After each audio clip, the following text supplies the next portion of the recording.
Hi everybody, welcome back. I have another lesson for you. I really hope you enjoy it.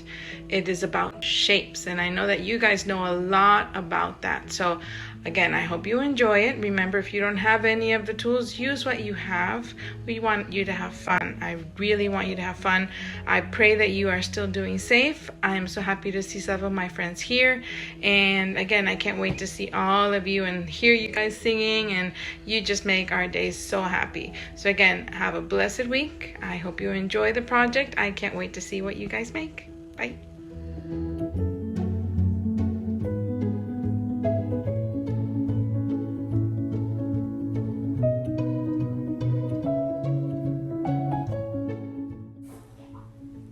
Okay, everybody, we are ready. We are going to start. Yes. And we have our paper. And I am so excited. I'm so excited with this project because it is about shapes. And I know that you've talked about shapes and drawn shapes and see shapes, but we're going to go a little bit into it, and we're going to learn about geometric shapes. I know it's a long name, geometric, I know, but I love them because these are shapes that we learn now in pre-K. They have a formula, and that means that there is a way about it, and I'm going to explain in a minute. But these shapes are like circles, the triangles, the squares, rectangles, an oval, maybe a star, a star, a heart. And there are other shapes that we're going to learn as we get older, like the pentagon and the hexagon.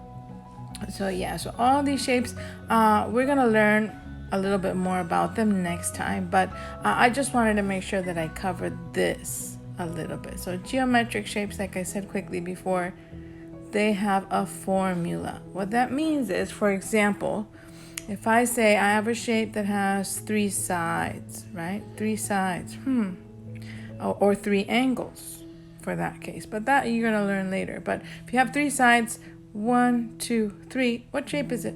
It's a triangle. See, it has 3 angles right there.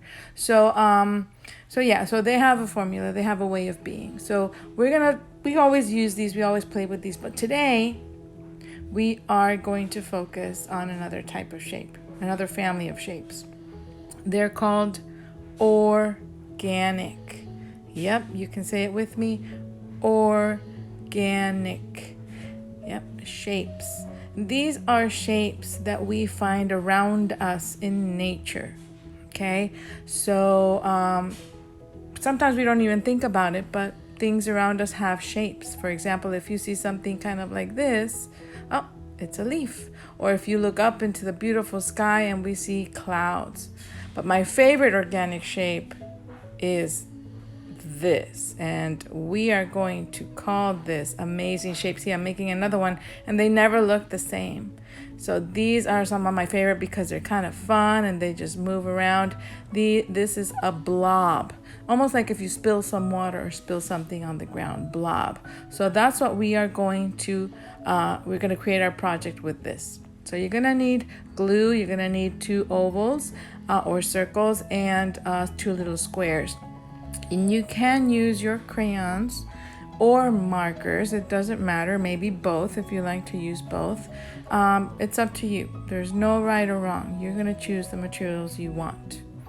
Okay, so the first thing we're going to do is we're going to get either the marker or a black crayon, and we are going to make our blob. Okay, and try to fill the space nicely. You want it to be nice and wobbly and big. Just let your hand dance around the paper. It doesn't matter. There we go. So I have 1 blob.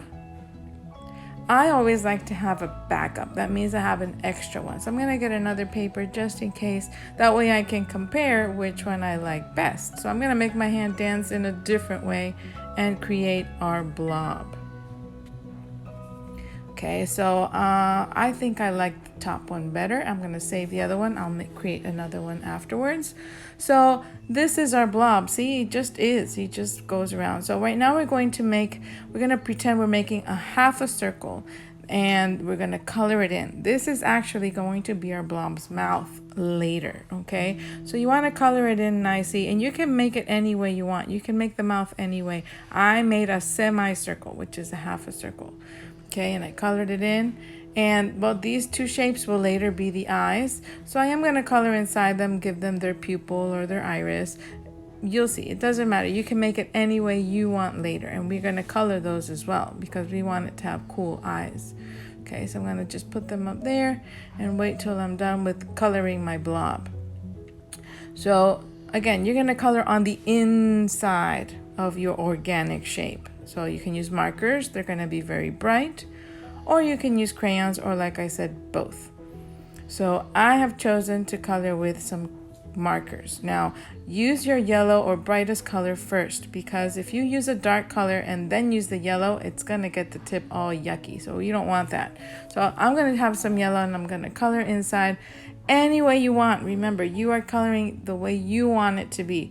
Try to keep it on the side so you can cover more of your area, not just the tip of the marker. So, and I'm gonna, for this example, I'm gonna use all my rainbow colors, and I'm just gonna put colors everywhere, just making sure I'm filling in all of my organic shape.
All right, so now I am going to color the eyes. And you can pick any color for the eyes. Remember, this is your project. So I'm gonna get my color, start coloring them in. And once they're ready, remember to click your markers nicely. You don't want them to dry if you're using your markers. And you are going to get glue. So remember, you wanna make sure you roll it out nicely. Turn your eyes over because we're putting the glue on the back of the eyes that you just colored. Right, we're gonna put in enough glue so it stays on your project. Then you can put them anywhere you want on your blob. Mr. Blob, he looks cool. Right, yep.